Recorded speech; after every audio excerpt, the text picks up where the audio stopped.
What is going on, everybody? We need to enter 2019 tonight at midnight, knowing that the Flyers lose another hockey game. 3-1 to the Carolina Hurricanes. We are now 15, 18, and 5. Carter Hart. Tonight, Carter Hart struggled. And I'm okay with it. I get there's going to be growing pains. It's not going to be all unicorns and rainbows and a bunch of money. That's just not how it works. He's going to have to figure it out. He's going to have to go through nights like this. He's only 20 years old, and you just got to shrug your shoulders and say, listen, this season is going to be horrendous as it is. I am totally okay with letting the kid get some playing time, and if he goes through some ups and downs, he's going to go through some ups and downs. That's just how it is going to play out. This season is a lost cause. You can see the juice and the jump that the Flyers team got from Scott Gordon is slowly starting to go away because the reality is this team just doesn't have it, and that's what happens. The coaching change can only spark momentum for so long until you just realize the roster's not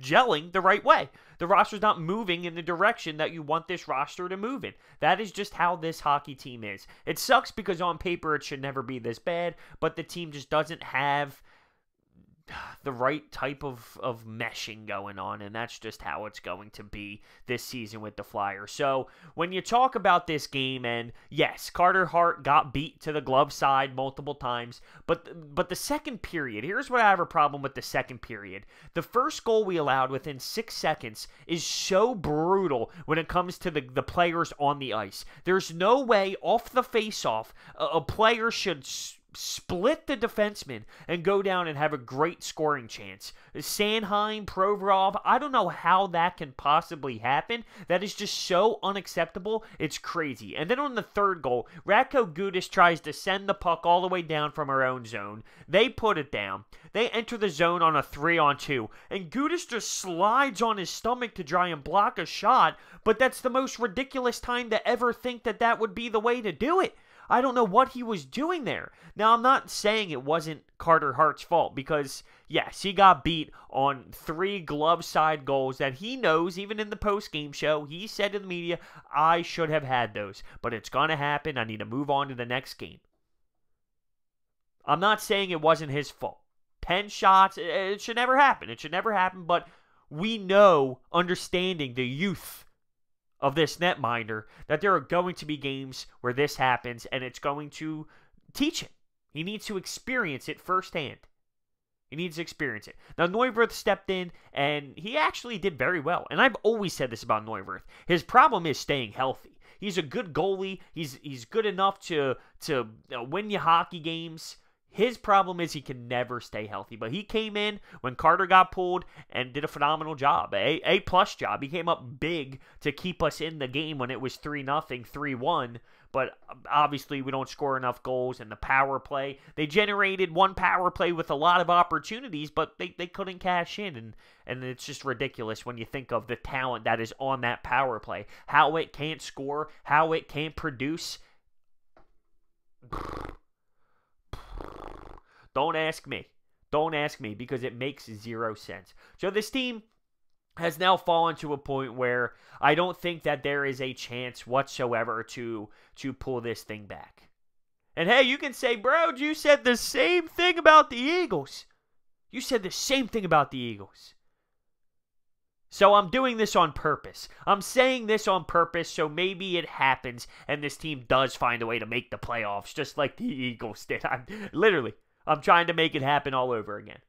But deep down, right now, at this very moment, I can see this team heading so far down in the wrong direction. I mean, you look at the teams we're falling to now. Carolina. I mean, these teams aren't good. With all due respect, they're not good teams. Even our last loss, not good. And we got to play a back-to-back, and we have to go against Nashville. Now, Nashville just beat the Washington Capitals, which is a big, juicy, energized game. And then on their second back-to-back here, you got to play the Philadelphia Flyers. So, how they handle that mentally, we don't know. I'm assuming they would, considering they are a fantastic elite squad, they will handle it just fine mentally and be ready to be juiced and ready to go play a hockey game. in regards to when Carter Hart's going to get his next start. I wouldn't imagine him going tomorrow night. I feel like we'd probably go at Neuwirth. But we'll have to wait to see what Scott Gordon does. All around, it's the same issues every single game.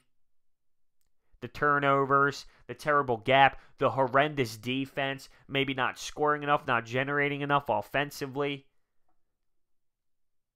And it just makes no sense in my opinion. But you can see the juice, the energy that was once there from the new spark of Carter Hart and the new spark of Scott Gordon. You can see that kind of slowing down. And I read a good point on Flyers topic and about going out and getting Jamie Benn, about going out and getting Tyler Seguin, about making a trade for Tarasenko, about blowing this roster up. This season is almost at a lost cause. There's no trade, there's no one trade that's just going to fix this problem just like that with a snap of your fingers. It's just not going to happen. There's too many holes. There's too much internal issues right now, clearly, with how the team is meshing. So don't just make a move to make a move. Don't just go out and get Tarasenko and think it's going to fix the problems. And I do agree with that. You know, I was a guy who said we should make a move on Seguin. We should make a move on Jamie Benn. I say give it a call. I'd rather have Seguin. Give it a call. Get a feel. See what the options are. And just see what it's like moving forward. I would love Tyler Seguin. I think he would help this team in the future and down the road. Not just right now for a lost season. I think he really can. My biggest concern is he's about $10 million a year. And he's still signed for quite some years. And it's a downfall season for him and his number-wise, but it's still not bad. He's sitting around 32 points in 38 games. But I did believe that post and that article had some truth to it. Don't just make a move to say we're switching things up this season to try and save this. There is no saving this, in my opinion. There's a problem, and it's just, I just can't imagine it getting switched this season with a trade or two. This is a process that's going to take some time. Chuck Fletcher needs to make his moves. He needs to go out and get his head coach. He needs to go out and make his trades and feel everything out and see what he wants to do with Wayne Simmons and Jake Voracek. There's a lot that has to be handled here. But I'm starting to see the mojo of the new head coach kind of go back down. Even the same with Carter Hart. But the takeaway of this is Carter Hart, and he does get yanked for the first time in his NHL career. But there's no doubt in my mind that this kid has the right type of mindset, and he has the focus level to say, okay, shake it off. I'm 20 years old. This is going to happen. Nights like this will happen. This is a different speed for me, and I will be able to bounce back the next opportunity that I have. He's the type of kid that will brush this aside, and when he gets his next chance, whether it's against Nashville, which I doubt it, or down the road, he's going to be able to dust it off and say, let's go. Let's come out strong and prove everyone wrong. He's had great nights. This is the first night you look at him and say, okay, off. Glove side was getting beat.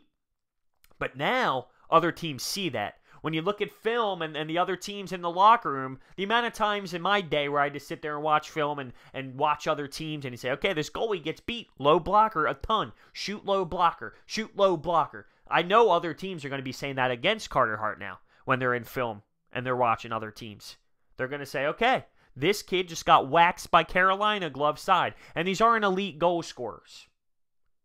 So now he's going to have to get tested a lot glove side. That's how I think it's going to happen. So we will see how he bounces back from this opportunity. But it's just a shame because I would have never in a million years thought that it would be this ugly out of the Flyers this year, especially when they get JVR and the depth of the forwards. I was really excited, but there's a lot of guys. There's a ton of guys that are really underachieving. And when you look at Nolan Patrick, I looked at stats the other day. Travis Sanheim has more points. Radko Gudas has more points. Oscar Lindblom's almost tied with him in points. That can't happen. Travis Konechny, same type of deal, not producing enough. Besides Claude Giroux, I mean, really, there's a gap between Claude Giroux and the rest of the team. But when you have your top 6 guys not producing like you need them to, like Travis Konechny should have more points than he does. Nolan Patrick, our second-line center, can't be moping around 12, 13, 14 points. So the depth that we thought we had, the young depth that we thought we had this year, hasn't turned out to be what we expected. Oscar Lindblom has been quiet. He doesn't seem to have what it was. Our defense, to me, it might be our number one issue, though, because I've never seen a hockey team so sloppy in my life. That second goal can never happen. You should never be able to get split right up the middle, off the face-off, right after a period starts like that to go down 2-0. Once we got down, it was an uphill battle, and we could never catch it. But, I mean, I was a defenseman my entire life, from 4 to 23. Well, I was forward at one point when I was a goal scorer, but then once hockey hit a certain level, bang, I'm a stay-at-home D-man, chipping pucks out the zone and blocking shots. But that's just so unacceptable how that happens, and I just don't get it. But here we go, another long game that I had to sit through tonight against the Hurricanes. And, hey, Happy New Year. Happy New Year. We're going to come into net. How about this? How about some optimism out of Broads out of nowhere? Today? Yeah, we don't have it. How about 2019 against the Nashville Predators? Bang, the Flyers get a W. I'll see you tomorrow. Happy New Year's. Be safe. See you guys next time.